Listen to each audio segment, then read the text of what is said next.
حلقہ ارباب ذوق لاہور کے عالمی مشاعرے میں شائستہ مفتی آپ کو اپنا سلام پیش کرتی ہے اور ایک نظم آپ سب کی سماعتوں اور بصارتوں کے لیے پیش خدمت ہے۔ اس کا عنوان ہے دیوار گریہ۔ ایک دیوار جو حائل ہے میری سوچوں میں، ایک دیوار جو حائل ہے میری سوچوں میں، کتنے پیچیدہ سوالوں سے مجھے روکتی ہے۔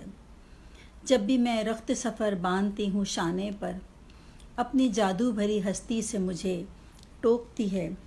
یہ جو دیوار کے رہتی ہے سیاہ خانوں میں، یہ جو دیوار کے رہتی ہے سیاہ خانوں میں، دن ڈھلے اپنے طلسمات کو دکھلاتی ہے، مجھ کو محصور کیے رکھتی ہے انگاروں پر، چار جانب رخ انوار سے بہلاتی ہے۔ ایسا لگتا ہے کہ تاروں سے دمکتی ہوئی رات ایک ذرا جنبش مژگاں سے بھی بجھ جائے گی۔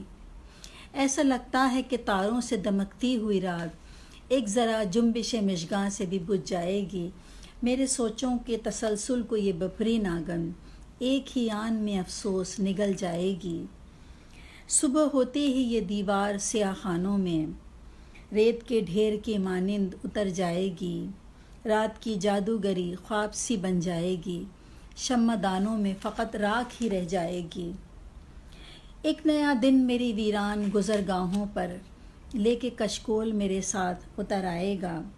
میرے دامن سے لپٹ کر یہ سمیکا ریلا مجھ کو